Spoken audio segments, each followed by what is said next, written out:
Good morning sa lahat. Tara basa tayo nating libro guys. Magandang balita Biblia. Today is 10 August 2024. Nandito na tayo sa aklat ng Daniel chapter 2. Pakisabayan ako ng basa para pareho tayo dito matuto. Ang panaginip ni Nebukadnezar. Daniel chapter 2 verse 1. Noong ikalawang taon ng paghahari ni Nebukadnezar, siya ay nagkaroon ng masamang panaginip kaya siya ay nabagabag at hindi makatulog. Verse 2.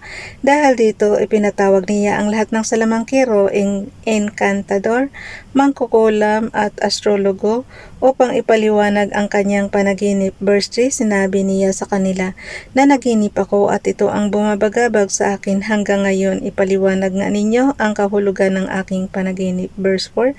Sumagot ang mga astrologo sa wikang Aramaiko, "Mabuhay ang hari. Sabihin po ninyo ang panaginip at ipapaliwanag namin." Verse 5. Sinabi ng hari sa mga astrologo, "Ipinag-uutos kong sabihin muna ninyo ang aking panaginip sa kaninyo ipaliwanag, kung hindi ipapapatay ko kayo at ipawawasak ang inyong mga tahanan." Verse 6. Kapag nasabi naman ninyo at naipaliwanag ang aking panaginip, gagantipalaan at pararangalan ko kayo. Kaya sabihin na ninyo at ipaliwanag sa akin ang aking panaginip. Verse 7.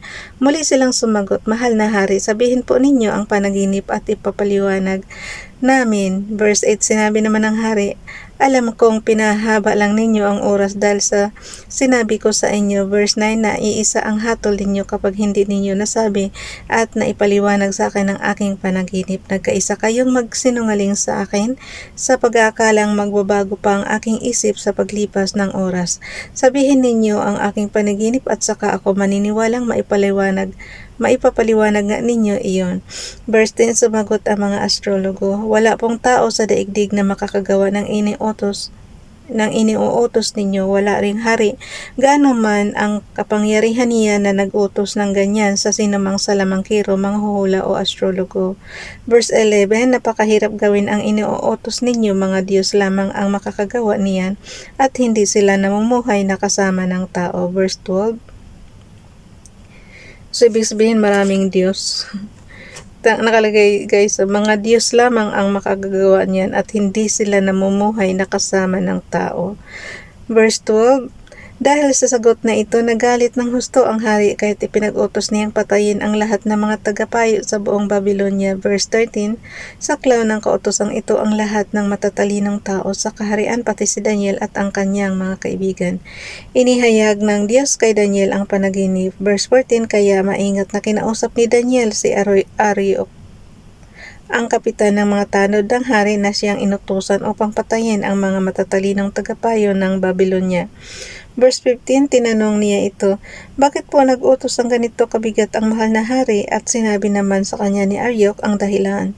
Verse 16. Dahil dito nagpunta sa hari si Daniel at nakiusap na bigyan pa siya ng panahon at ipapaliwanag niya ang panaginip nito. Verse 17. Matapos payagan, umuwi si Daniel at sinabi kina Hananias, Misael at Azarias ang pangyayari. Verse 18. Hiniling niyang sama-sama silang manalangin sa Diyos ng kalangitan tungkol sa hiwagang iyon upang hindi sila patayin, kasama ng mga matatalinong tagapayo ng Babylonia. Verse 19. Nang gabing iyon, sa pamamagitan ng pangitain ay inihayag ng Diyos kay Daniel ang nasabing hiwaga, kaya't pinuri niya ang Diyos ng kalangitan. Verse 20. Ang sabi ni Daniel, "Purihin magpakailanman ang pangalan ng Diyos pagkat siya marunong at makapangyarihang lubos." Verse 21. Siya nakakapagbago ng mga kapanahonan, naglalagay at nag-aalis ng mga hari sa luklukan. Siyang nagbibigay ng karunungan sa matatalino at kaalaman sa may pangunawa. Verse 22. Naghahayag ng mga lihim at kahiwagaan, nakatatalos sa mga nasa kadiliman, sapagkat ang kaliwanagan sa kanya ay nananahan. Verse 23. Pinupuri ko kayo at pinasasalamatan, O Diyos ng aking mga magulang, dahil sa kaloob ninyo sa aking lakas at karunungan.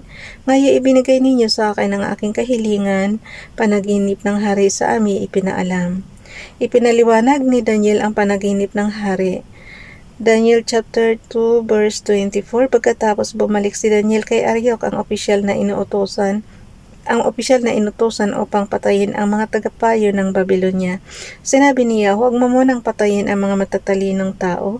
Samahan mo ako sa hari at ipapaliwanag ko ang kanyang panaginip. Verse 25, dali-daling iniharap ni Arioch si Daniel sa hari. Sinabi niya, mahal na hari, narito po ang isa sa mga dinalang bihag mula sa Juda. Siya po ang makakapagpapaliwanag sa inyong panaginip.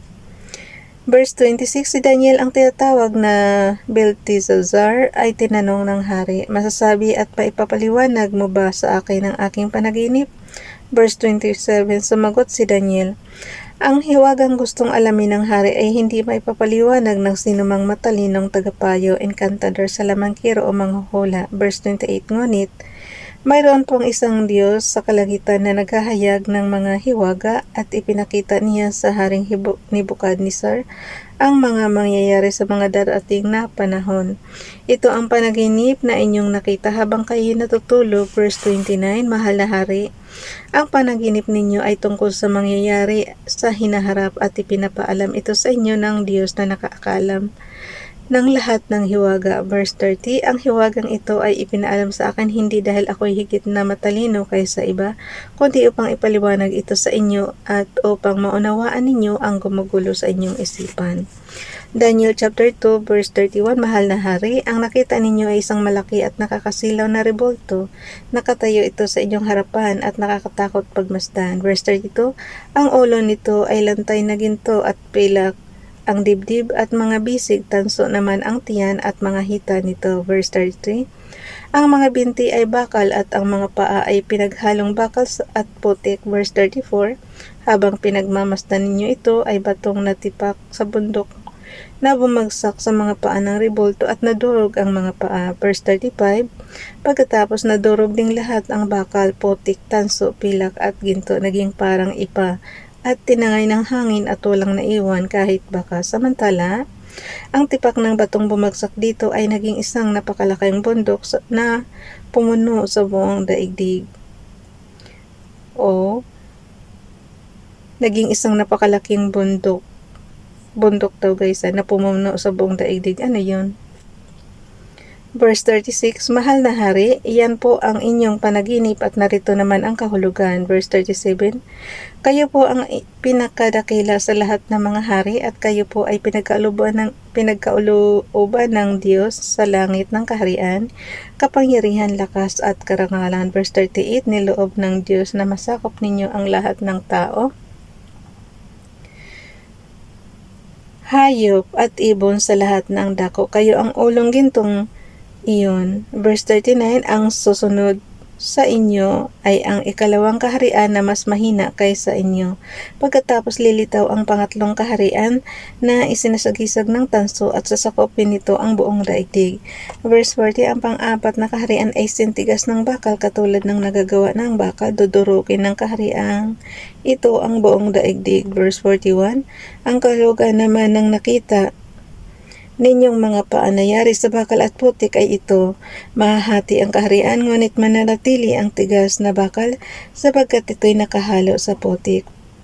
Nandito na tayo sa Daniel chapter 2 verse 42. Ganito naman ang kahulugan ng mga paangyari sa pinaghalong bakal at putik.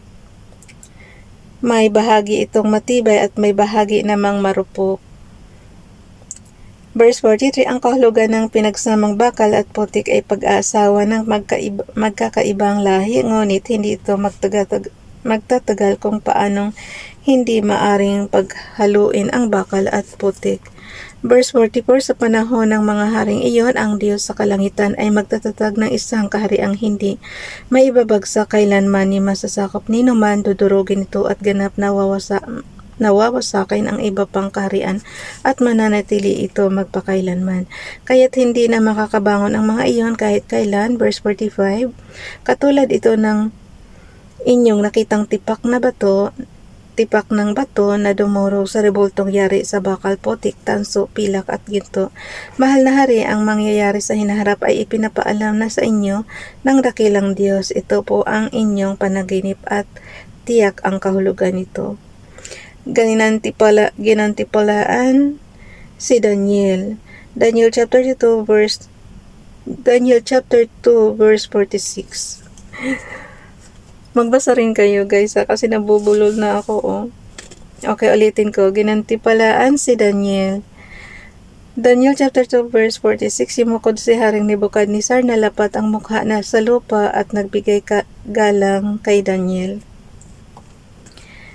Pagkatapos, inuutos niyang handugan ito ng insenso at iba pang alay. Verse 47, sinabi niya kay Daniel, tunay ang Diyos mo, ang pinakadakila sa lahat ng mga Diyos at Panginoon ng mga hari. Siya ang tagapaghayag ng mga hiwaga, kaya naipahayag mo ang hiwagang ito. Verse 48, pinarangalan ng hari si Daniel at binigyan ng napakaraming handog. Siya ay ginawa nitong tagapamahala sa buong lalawigan ng Babylonia at pinuno ng lahat ng mga tagapayo ng Babylonia. Daniel chapter 2 verse 49, hiniling naman ni Daniel sa hari na sina Shadrach, Meshach at Abednego ay gawing tagapangasiwa sa Babylonia upang siya'y makapanatili sa palasyo ng hari.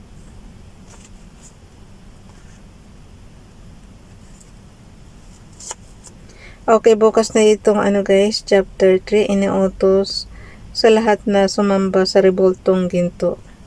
Kaya huwag talaga tayong sumamba sa rebulto eh. Bukas 11.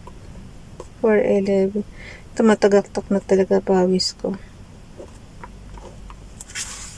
Okay. Bye everyone. God bless.